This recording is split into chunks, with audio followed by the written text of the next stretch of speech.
Welcome to Southerntimes on EveAfrique. My name is Isimbe Nglas. First, the headlines. Edo State Governor Godwin Obaseki raises alarm over Nigeria's growing debt. Reactions trail viral video of Anthony Paramount ruler found in kidnappers' den. Bile Kingdom in River State coronates new Paramount ruler 12 years after the former ruler. And in business, NNPC signs $1.5 billion contract to rehabilitate Port Harcourt refinery. These and more shortly afterwards.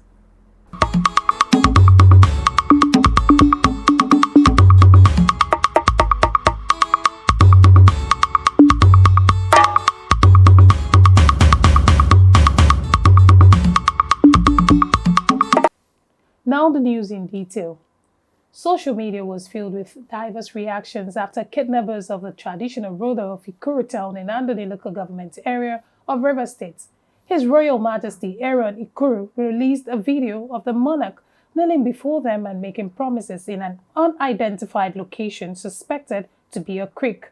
The video showed the monarch kneeling beside two masked men wearing construction site coveralls with their faces covered in red and black cloths, holding AK-47 rifles as the monarch was forced to read the list of demands handed to him. The kidnappers in the note disclosed that the snatched Chief Ikuru, who is a chairman, Andoni Council of Traditional Rulers, because the chiefs and elders of the area have failed to make peace among rival youth groups. The traditional ruler was kidnapped on 21st of February this year alongside a professor of the University of Port Harcourt who was released last month.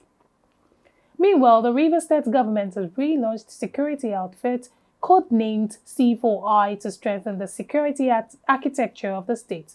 Governor Nyesom Wike, during the relaunch at the government house Port Harcourt, said the relaunch of C4I security outfits is aimed at boosting the proactiveness of the River State Police Command in crime fighting.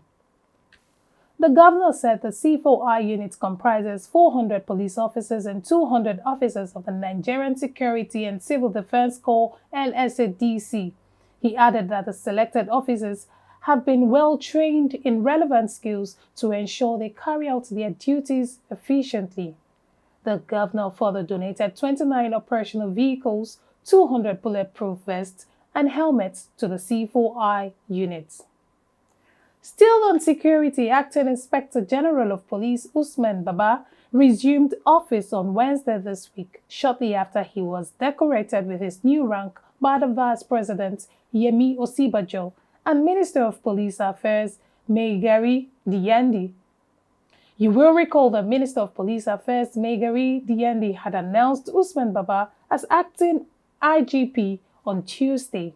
The Acting Inspector General of Police, who was a former Deputy Inspector General of Police from Criminal Investigation Department CID Abuja, hails from Yobe State. Reacting to this, Ohaneze Nibo, the Apex Igbo Socio-Cultural Organization, has condemned the appointment of Usman Baba as Acting Inspector General of Police by President Muhammadu Buhari. National Publicity Secretary of Ohaneze Ndigbo, Alex Ogbonnaya, said the action by the president is an injustice to the Southeast, as he had sidelined them in recent appointments of service chiefs and now in the appointment of an IGP. He said the injustice of federal government is responsible for the growing agitations and insecurity in the southeastern region. Now to other stories. 12 years after the death of their former king, the people of ancient Bile Kingdom in Degama, local government area of River State, have crowned King Igbinki Ngeri Ngowari Cornelius Herbert as a new king.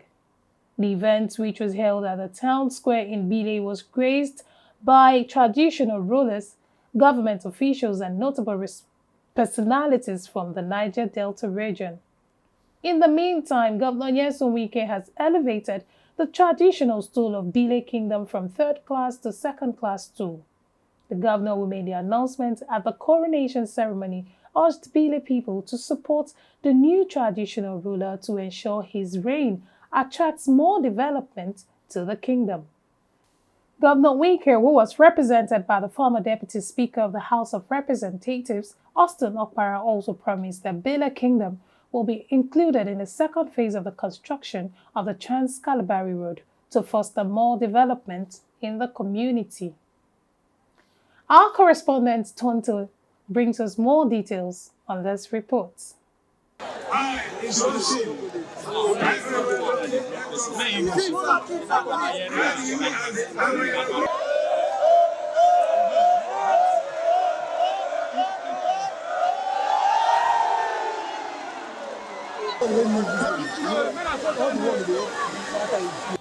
Finally, Your Majesty, His Excellency says I should tell you and the members of this Bile Kingdom that as an ancient city, a third class is not good enough for this tool. And therefore, he had asked that I should announce the upgradement of this tool to second class stool in Rivers State Traditional Council of Chiefs. Youths in Delta States are overjoyed as a 37-year-old man has been announced the new ruler of Ishekiri Kingdom. This and more shortly after the break.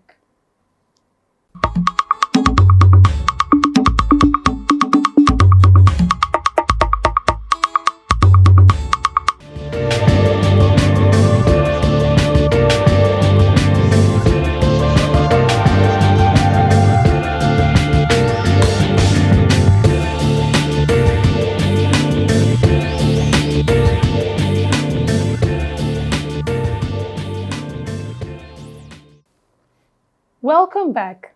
And now from Delta State, 37-year-old Prince Sola Emiko has been announced the new Olu of Warri. Acting chairman of Olu's Advisory Council in Ishekiri Kingdom, Chief Johnson Amaserun Lege made the announcement at the ceremony at Ode Ishekiri in Warri South local government area of Delta State. Chief Amaserun Lege, while officially announcing the death of His Royal Majesty Ogiame Ikewoli, said his son, Prince Emiko, will succeed him as the next paramount ruler. He said Emiko will remain as Olu designate until all necessary traditional processes for his coronation as the 20th Olu of Warri is completed. The 37-year-old Prince Sola Emiko studied political science and holds a master's degree in management. And following the announcement of the death of His Royal Majesty Ogiame Ikewoli, a 3-month mourning period has been declared in Ishekiri Kingdom with burials, marriages, and other social activities banned till the coronation of the new king. We'll bring you reactions to this report in our subsequent bulletin. Moving on, an international symposium to celebrate the 50th birthday of former Niger Delta freedom fighter, Government Ekpemopolo alias Tompolo, is set to be held in Warri, Delta State.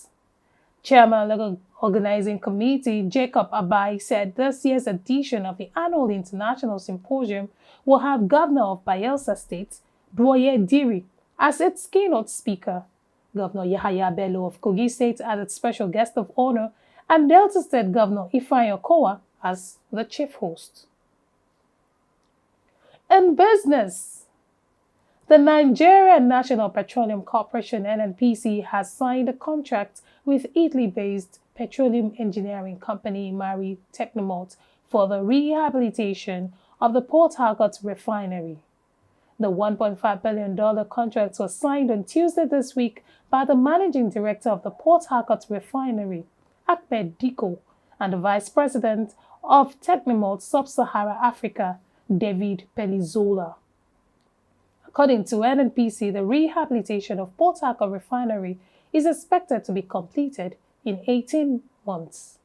Meanwhile, Edo State Governor Godwin Obaseki has raised alarm over Nigeria's rising debt profile, which he says could hit 16 trillion naira by the end of 2021. The governor explained that the situation was critical due to the huge amount borrowed to service the ailing economy. Governor Obaseki stated this on Wednesday during a meeting with the Transition Committee members at the Government House in Benin City, Edo State capital. He noted that major oil giants like Chevron and Shell no longer invest so much in oil as was obtained in the past. The governor, who is an investment banker, explained that Chevron is now one of the world's investors in alternative fuel, adding that Shell intends to pull out of Nigeria. Moving on, Elshka Nigeria Limited has commenced the movement of Maersk Line containers on behalf of Clarion Shipping from Lagos to and through the West African coast. The movement, which is being carried out by Echelon vessel AHTENL Triumph, 2 of offshore cargo barge, is also involved in offshore tanker mooring support for the first Nigeria's newest Ayala crude oil offtake to Europe. Movements such as this are restricted because of the bottleneck bureaucracy of the maritime environment in Nigeria, thereby creating the need for Nigerian companies to do the final leg. Now on to sport news. Athletes from South have produced new national records in swimming category at the ongoing National Sports Festival tagged Edo 2020. The new national records were set by swimmers from Delta, Bayelsa, and Edo State on day 1 of the competition. Bayelsa State-born swimmer Ifeasegba Gabe became the new record holder in the 100 meters freestyle women with a time of 1 minute 54 seconds. Uwaje Ilayefa of Edo State came second and also broke the time of the former record holder, while Delta's Timi Pamere Akiayefa set a new record in the 200 meters women butterfly swimming competition. In entertainment, 20-year-old Jessica Benjamin from Abia State has won the 2021 Port Harcourt City Beauty Pageant. Ms. Jessica Benjamin beat 9 other contestants in different activities, including cultural display and modeling, to emerge winner of the coveted crown. This year's edition, which is the 5th of the series, also saw the emergence of Blessing Orekwe as Miss Tourism, Chuama Ndego as Miss Planet, and Remi Tiwa as Miss Intercontinental. And that is the size of our package for today. But before we go, a little recap of the headlines. We told you that Edo State Governor Godwin Obaseki has raised alarm over Nigeria's growing debts. Reactions have trailed viral video of Anthony Paramount ruler in kidnapper's den. Bile Kingdom in River State has coronated King INC Herbert 12 years after the death of its former ruler. And in business, we told you that NNPC has signed $1.5 billion contract to rehabilitate Port Harcourt refinery. Please follow us on all our social media platforms. On Twitter is at EveAfrique News NG. On Instagram, EveAfrique NG. And on Facebook is EveAfrique Business and News. Thank you so much for joining us today. Join us same time next week. And remember, COVID-19 is a deadly disease. Wash your hands regularly and please use your face mask. My name is Heyi Simbe Nglas.